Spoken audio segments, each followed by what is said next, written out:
Okay, my name's Sharnie, Sharnie Connell, and I'm from New South Wales Shark Cull. I'm one of the founders of the campaign. And where are we at right now? Okay, we're at Manly Beach, South Stain. This is where we had our rally against the shark culling in WA on the 1st of February. And we had 2,500 people down here. That's great. Really good turnout, yeah. What are you trying to accomplish today? It's a memorial service to commemorate all of the animals that have died as a result of the drum lines and the nets in New South Wales, Queensland and WA. So it's the end of the season for WA and for New South Wales.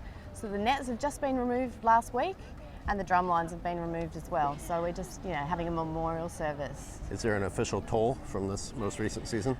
We haven't got the figures yet, but the scary thing that we do have is I had a look at all of the data of all the different species that have been caught in all three programs over the years, and we have 99 different species that have been impacted. 99? Yeah. And does that include any of the ones that people typically tend to care about more? Yeah, so things like dugongs, turtles, of which are all endangered. We have dolphins. Just this season in New South Wales we had a baby humpback calf that died as a result of the nets. Yeah, so lots of animals that are not considered dangerous to people are getting impacted by these. So we've got a baby whale swimming along with its mother, presumably. Yeah. Gets caught in a net, can't continue on. The mother then eventually has to abandon it and it's left to drown?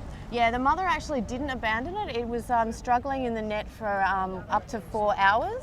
And during that time, the mother was actually coming up underneath the baby and trying to lift it up out of the water so that it could breathe. And was this filmed? Yeah, lots of people got footage of it from the headland at Mona Vale. So just in the short time I've been standing here, I've heard some misconceptions by the public. For example, they don't believe that culling is happening here. Yeah. A lot of people aren't aware of the fact that we've been culling sharks in New South Wales for 77 years. It's a little bit different the way we do it compared to WA. We actually use nets, but the aim of the netting program is to actually reduce the numbers of dangerous sharks that are near people, so by taking them out, by killing them. So it is effectively a cull, it's just done in a different way. And this includes protected species. Okay, so out of the 99 species that have been caught in all three programs, 73% of those are listed on the IUCN red list as in some form of endangerment.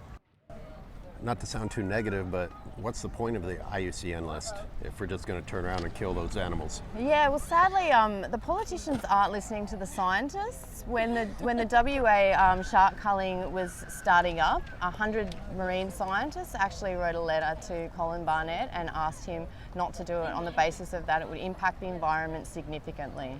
Yeah, and he's just not listening to them at all. Also, the Federal Environment Minister, Greg Hunt, gave it an exemption to allow them to cull endangered species. So the great white shark is listed as vulnerable and it's actually a fully protected species. So that means it's actually illegal to actually go out and fish for this animal. I just left Perth where people are really up in arms. And what that's making me think is that this has been going on so long here. Did it used to be like that here and it's died down? Yeah. I think it was brought in 1937. So basically back in those days, people didn't know a lot about it. It was initially brought in because the Queen was coming out for a visit and they felt that in terms of PR, it would be bad if the Queen was visiting while someone was bitten by a shark. So that's why the nets went in the first place. I think not a lot of people actually know that it's going on in their own backyard.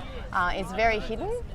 We don't really see the animals that are being killed as a result of the nets. So we're trying to make that public. Yeah. Worst case scenario, I see, you've obviously been fighting this.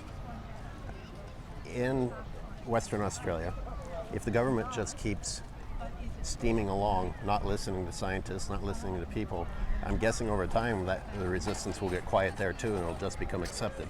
Is that a fear that you share? Oh, most definitely, yeah. I think, in a lot of these sorts of environmental issues, we can find that our environment, the oceans, the forests, everything's being degraded on a weekly basis. Animals are becoming extinct. And so as a result of that, people are they're trying to fight for it, but there's so many causes to fight for at the moment that it's quite scary, and the politicians just aren't listening. Speaking of causes to fight for, I'm guessing it's easier to get people to care about whales and dolphins. How do you draw a correlation between sharks and whales and dolphins? I've been doing this for a few years now, educating people about sharks, and I was absolutely gobsmacked when we had our rally on February 1st, how many people came out around Australia to actually in support of sharks. So the public perception of sharks has definitely changed from when the Jaws era was around in the 60s and 70s.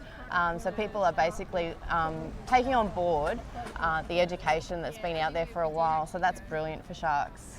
So if the government isn't going to listen to scientists, is there hope that they'll at least listen to the people if there's enough noise? We'd hope so. We live in a democracy, so theoretically a democracy. Right. So I'd like to think that if enough people stand up, we'll actually have a change. We did have the Senate elections rerun in WA, and it was the highest Green vote that's ever come about, and that was a result largely because of the shark cull campaign. So That's good news. it's really good, yeah.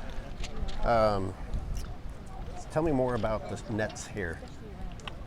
Are they considered a success? Yeah, well, that's interesting.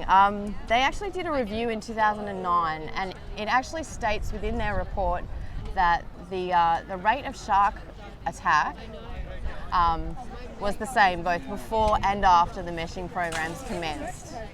So there has been no change. They haven't been effective. The fisheries officers actually state that the shark nets have been effective because of the fact that there's only been one fatal shark attack on a meshed beach. But the reality is there's a lot of other factors that come into play.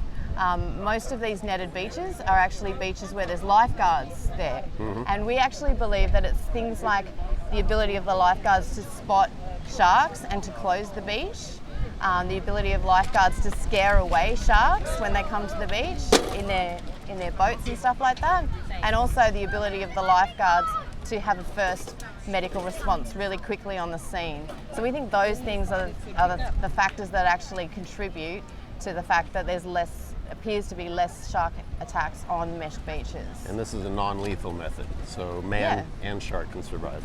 That's right, yeah.